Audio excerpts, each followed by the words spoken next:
Good afternoon and welcome back to another ironic introduction to another video. Today I'm going to be doing a full abilities breakdown and guide for Elsa Bloodstone. As always, there are timestamps in the descriptions for you to jump around. Her prestige is pretty good. She's sitting at like number 30, which sounds really bad, but that is 10,543, which is not the like absolute worst in the game. Just kind of like for perspective, Silver Surfer sitting at number 1 at around 10,900. So it's like a decent prestige. Not something you'll be shooting for. As far as like how I would rank up this champion, I think it really depends on what you're looking for. She's a really solid taxi if you're running the right synergies. Personally, my favorite use for Elsa Bloodstone is as an auto fight champion. We'll talk about that at the end. But also she's a really great defender if you're running suicide masteries because of the unknown nodes and like her ability to just meme kill with fun and interactive damage non-mutant champions if they like go in and they're not mentally ready for the Elsa Bloodstone meme. So yeah, I mean, if you're gonna do any of that, then she's definitely worth ranking up, but for a lot of people she probably isn't, just because of like the level of skill it would need to play her, dance around when her well-timed block is on cooldown, etc. from the evade. But she does have a lot of really strong potential uses with this quote-unquote alternative opening, which I'll talk about in a later video. And if you're really confident that you can get value out of that alternative opening, or in short fights where like the Nick Fury Quake synergy lets you kill them before like a special 1 or a special 2, she can be absolutely amazing for a lot of different fights if used properly. That said, as far as abilities breakdown, let's dive in. So TLDR, her awakened ability is essentially free damage versus science champions, large champions, extra large champions, and when you're using her in the last fight of a quest. This does scale based on SIG level, but that's pretty much all you need to know about her awakened ability. It's not necessary to use her, but it is nice to have. She does have passive effects, and that is Bloodguard Protection. So when she's suffering from a bleed debuff, non-mutant champions get a passive degeneration, and while that degen is active, the opponent is also Healblocked. Which is why she's such a great defender, because this scales with modified attack and is just absolutely fun and interactive damage can't avoid. Also, while suffering from a non-damaging debuff, also has a 100% chance to purify 1 of any debuff every 2.6 seconds, and she gains a precision buff for 9 seconds. This is a little wonky. Like, you would want this to work with like stuns to kind of give you a guaranteed stun proc, but unless the stun is longer than 2.6 seconds, it's really not going to be purifying the stun. Essentially, this is for like weakness debuffs or fatigues. It's just a good way to get free damage. It doesn't come up too often, but it's nice when it does. Her other like relatively passive effect is enhanced munitions. So her light combo ends and her medium combo ends fire off a round. She has 6 bullets for each, and when you expire all 6 bullets, she reloads that type of round, which lasts for 11 seconds, and while you're reloading, you have 40% gained offensive power rate gain, and this does stack, so you could get 80% if you time it properly, but you know, you really don't need to worry about the timing there. You could just do one or the other. And what's important about these 2 rounds is on a medium end, you inflict an Incinerate debuff unless the opponent is Incinerate immune or has evaded during the fight, in which case you trigger a coldsnap debuff instead. And her light combo ends inflict a busted debuff. Now the busted debuff increases the potency of Incinerate and coldsnap, as well as you deal additional damage every time you crit against the opponent based on the number of busted debuffs. So you want to have like the most amount of busted debuffs and then drop your medium combo ends to get the highest amount of Incinerate / coldsnap damage you can. Additionally, whenever she performs a well-timed block, she has a 100% chance to evade. This ability does have a 11-second cooldown though. Whenever performing an evade, she counters with her revolver, which gives no power to the opponent and gives you kind of an alternative opening in a lot of different matchups. Her special 1 gives you a precision buff, which lasts for 9 seconds and is paused until her next special attack. Her special 2 fires off a bunch of her enhanced munition rounds, and it goes from the busteds into the damage over time effects. And then finally, her special 3, you gain 3 cruelty buffs, which last for 22 seconds, and they expire 1 at a time. Every time you trigger a reload effect on Elsa, she refreshes the duration of the cruelties, so you could keep those up forever. And then just like 2 major notable synergies. are the Beast, which gives you a 2-second reduced timer on her evade counter, and Darkhawk, which gives you a 1-point level in Assassin Mastery, unless you already have Assassin, in which case it causes Assassin Mastery to trigger at 25% health instead. So that said, those are all her abilities. If you want to see like gameplay / rank ups, I did do some playtesting with her against the Realm of Legends Winter Soldier. I'll have a link to that video in the description below. As far as recommended playstyle, I would recommend always going for a light combo end to get as many busted stacks on the opponent as possible. When you have a high amount of busted stacks, go for medium combo ends, just kind of like general use. Additionally, for long fights, you're going to want to go Special 1, Special 3, Special 1, Special 2. And in like medium / short fights, you're just going to go Special 1, Special 2, and then they should be dead. And honestly, you're going to want to use her in a lot of short fights. So, like, that's the general playstyle for Elsa Bloodstone. There are, like, neat ways you can use her. I think, like, the most important synergy to have for her is Nick Fury Quake, because the Quake evade synergy there, all of those evades also trigger counter. And what's really cool about the counterattack is if after the counterattack has triggered, if you medium dash in, you can actually get a full 5-hit combo. So what I'm going to show you here is why I use Elsa Bloodstone. So you can see I'm running Elsa Bloodstone, Nick Fury, Quake, Deadpool X-Force because I'm getting that heal from running Suicide Masteries, and then Black Panther just for free damage. In this path, I literally auto-fight the whole path. Just to kind of show you, this is uncollected Quest 1 right now for this month. And like, yes, these opponents aren't like too crazy beefy, but when you bring other champions and you auto fight, a lot of times you have issues where you're like, your champion just stands there and does nothing.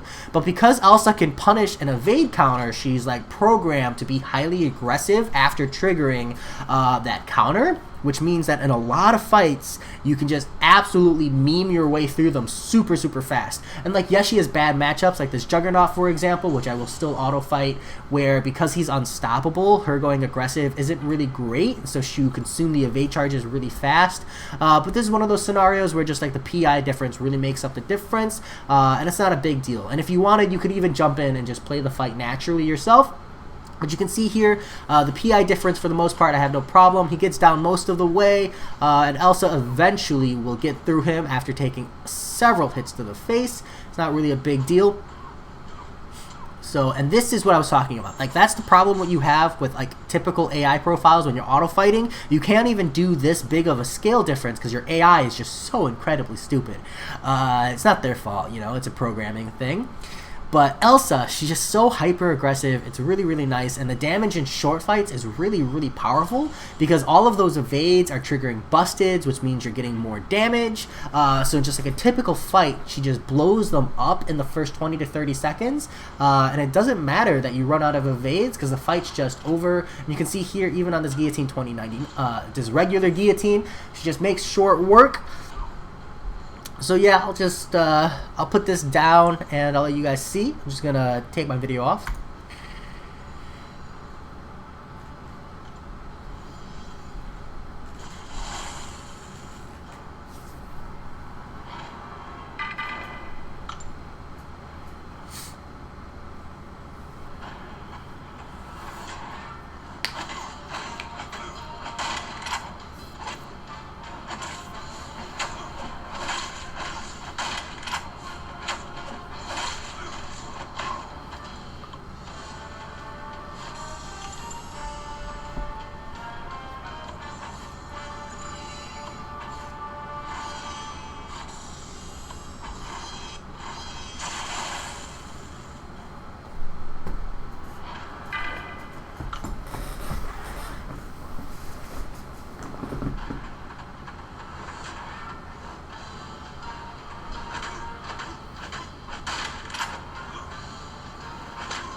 Okay, so she actually doesn't take out this hood just because he has a miss mechanic.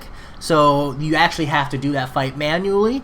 But in a lot of scenarios, I can take down the boss as well with her as well. What I want to show next is that she's no slouch in just like actual play as well, if you're actually using her.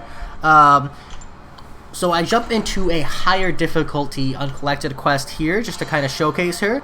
You can see here it's the same PIs and they're just going to blow up insanely fast. And this is even through Particle Protector where I'm glancing a lot of hits and just losing a lot of my damage. She's just got so much damage and upfront burst, like as long as you have these 3 evades. Just because I don't even have to do anything. I just stand, I let the evade trigger, I do my 5-hit combo. You don't need to parry, you don't need to do anything crazy. You just let that evade synergy do all the work. I throw the special 1 and Gwenpool's down. And like a lot of champions can do this. I'm not trying to say like Elsa Bloodstone's amazing as a taxi and can do things that other champions can't. What makes this so good and so enjoyable for me is how fast it is. How fast and easy. Because it's so universally strong in so many matchups, right? Like if you got like a Rhino or an Elsa or an Emma Frost on your path, if you've got like a Black Panther Civil War, any of the champions you can't parry, Elsa Bloodstone with this evade synergy still works just as great. It's kind of like ghosting, right? Where like you're not reliant on parrying in order to get your default opening. This alternative opening just allows you to just absolutely blow through these opponents super fast and very reliably. Which is why I like her so much. Now, does that mean I'm gonna like go out there and suggest people rank 4 or rank 5 in Elsa Bloodstone? No. The truth is, like, I'm running a full synergy team for her specifically for this, but because I'm at a point in the game where I can justify a throwaway rank up here or there, it's really nice to have a time-saving champion, because that's what I feel like Elsa Bloodstone is for me. It allows me to just cruise through these quests without trying that hard, get through a standard special 1, and then the opponent's dead. And like, this is longer fights just because of Particle Protector. If it wasn't for Particle Protector, all of these opponents would be dead by a special 1. And yes, any other rank 2 god tier, 6-star champion could also do that, but not all of them can do it as quickly or conveniently as Elsa Bloodstone. Such you might need to like avoid parrying or look for alternative openings. Elsa just gets around all of that. So I don't feel the need to skip it. Just jump straight to the boss here. So even on Red Guardian, unfortunately Elsa Bloodstone doesn't like do the absolute best. This one's tricky just because you do have to get to a special 1, and Elsa Bloodstone's not really good for this matchup, but I get a like okay amount of damage in here, I believe. You can see that with Mighty Charge you have to get a double evade really, so the single evade doesn't work when he dashes in, so you kind of want to hold block in those scenarios and use the evades. I was lucky, timed the block stun there, so I didn't take too much damage. We broke the shield, and here I probably could have done great if I didn't rely on the evade to stop the special 1, and then again the evade there ends up getting me killed. So that's a scenario where evading can be really bad for you when it's a singular evade, so that's just something to be mindful of. But this is Elsa Bloodstone. This is the champion, this is what you're getting out of her, and if you really want that taxi, you want those faster fights, and you can afford the rank up, I don't regret it for a second. That said, I hope this helps some of you out, and I'll talk to y'all later. Peace.